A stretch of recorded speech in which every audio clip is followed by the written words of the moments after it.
जय जगन्नाथ दर्शक बंधु शुक्र राहु युति 2025 मसीहा मीन रे शुक्र केतु शुभयोग नुआ वर्षर राजा भली बंचिबे एही सबु राशि हेब धनर वर्षा। वैदिक ज्योतिष शास्त्र रे प्रत्येक ग्रह एक निर्दिष्ट समय रे राशि परिवर्तन करिथांती। एही क्रम रे प्रेम संपर्क सौंदर्यर कारक शुक्र आसंता जनवरी 25 तारिख सकाळ 5:45 समय रे मीन राशि को चलन करिवे। जो राशि चतुर्थ गृह रे छाया ग्रह राहु विराजमान करछंती। गोटे राशि रे दुई शक्तिशाली ग्रह शुभ मिलन शुक्र राहु युति बा दुर्लभ योग सृष्टि करुछि। तेबे जातक बा राशि रे शुक्र राहु स्थिति मजबूत रहिले व्यक्ति धनी साहसी हेबा सहित क्यारियर रे अद्भुतपूर्व सफलता हासिल करिताए। तेबे आसंतु जानिबा शुक्र राहु शुभ मिलन केउ सब राशि भाग्य चमकाउछि। ता पूर्वरु जदि आपण मानकु आमर भिडियोटी भलो लागुछि तेबे लाइक करंतु एवं जदि आपण माने एते बेल पर्यंत आमर चैनल को सब्सक्राइब करि नांती तेबे सब्सक्राइब करी पाखरे थिबा बेल चिन्हटी को टिपि दियंतु जहा फल रे आगो को आसीथिबा समस्त वीडियो आपण सर्वप्रथमे देखि पारिबे। तेबे प्रथम भाग्यशाली राशि हेउचंती बिच्छा राशि। बिच्छा राशि शुक्र राहुंको दुर्लभ योग एही राशि पाई बेस फलदायी रहिबो। आर्थिक स्थिति रे सुधार आसीबो। कर्मक्षेत्र में पदोन्नति सह दरमा वृद्धि हेब। व्यवसायी माने व्यवसाय रे भल दुई पैसा लाभ करिवे। बड़ डील फाइनाल हेब। जीवन में लगी रही समस्यार समाधान हेब। जो छात्र छात्री माने दीर्घ दिन हेक कॉम्पिटिटिव एग्जाम पाई प्रस्तुत होउचंती सेमानंक पाई समय शुभ रहिबो। चाकरी अनुसंधान रे दिबा आशायींक भल संस्थारु ऑफर लेटर किंबा चाकरी नै फोन कॉल आसीबो। आय दुई गुणित हेबा सह दीर्घ दिनर आशा पूर्ण हेब। दाम्पत्य जीवन सुखमय हेब। प्रेमी माने साथी सह रोमांटिक डेट रे जिबे। एबे जानिबा द्वितीय भाग्यशाली राशि विषय रे जी हेउचंती तुला राशि। तुला राशि शुक्र राहुंको कृपारु जनवरी रु चमकीब एही राशिंक भाग्य।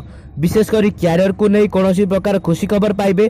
कर्मक्षेत्र रे बड़ दायित्व मिलिबो। दरमा बढ़िबा सह बैंक बैलेंस मध्ये बढ़िबो। व्यवसायी माने लाभवान हेबे। नूतन व्यवसाय आरंभ करबा पई समय शुभ रहिबो।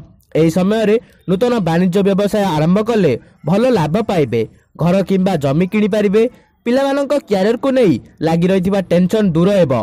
आनिथिबा ऋण को सुझिबारे सक्षम हेबे। निज परिवार लोकंक सह दूर यात्रा करिवे। खर्च वृद्धि पाइबो। अविवाहितंक पई भल विवाह प्रस्ताव आसीबो। एबे जानिबा तृतीय भाग्यशाली राशि विषय रे जी हेउचंती कर्कट राशि।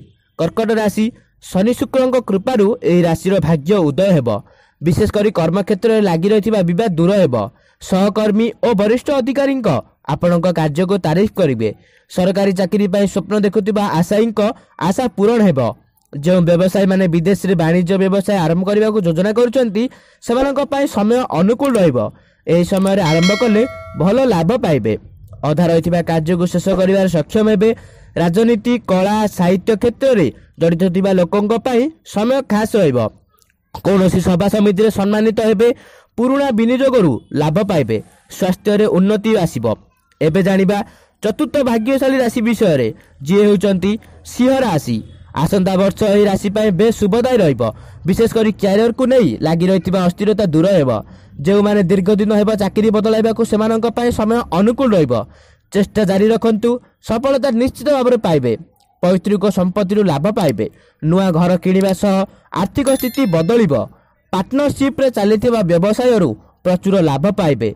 जो माने पुंजी विनियोग करने को चाहते एही समय कले भल रिटर्न मिलिबो। दीर्घ दिन धरी लागि रहिथिबा कोर्ट कचेरी मामलार राय आपणक सपक्ष रे जिवो। प्रेमी विवाह रे आसुथिबा बाधाविघ्न दूर हेबो। ऋतुकालीन स्वास्थ्य समस्या देखा देबो। एबे जानिबा पंचम भाग्यशाली राशि विषय रे जी हेउचंती कुंभ राशि। कुंभ राशि नुआ वर्ष एही राशिंक पाई एक सौभाग्यर वर्ष हेबाकु जाउची। क्यारियर दृष्टिकोण समय भल रहिबो। व्यवसाय क्षेत्र में लागि रहिथिबा समस्या दूर हेबो। निज व्यवसाय प्रतिद्वंदी को व्यवसाय क्षेत्र में पछरे पकाइबे। वाणिज्य व्यवसाय लाभ अधिक रहिबो। आमदानी रप्तानी और रियल इस्टेट व्यवसायींक पाई समय शुभ रहिबो। नुआ प्रोजेक्ट पाइबे जेउथिरु आपण आशानुरूप लाभ पाइबे। सरकारी चाकरियांक पाई समय खास रहिबो। पदोन्नति मिलिबा सहित ट्रांसफर हेबो। परिवार सह दूर यात्रा करिवे। दाम्पत्य जीवन सुखमय हेबो। धार्मिक कार्यकलाप पाई मन बलिबो। एहा थिला आजिर वीडियो। आउ एही परी वीडियो देखिबा पाई आमर भिडियोटी को लाइक करी चैनल को निश्चित भाव में सब्सक्राइब करदे आउ पाखरे थिबा बेल आइकन को क्लिक कर दियंतु जहाँफल आगक आसुवा समस्त वीडियो आपण सर्वप्रथमे देखिपारे। जय जगन्नाथ, जय श्रीराम।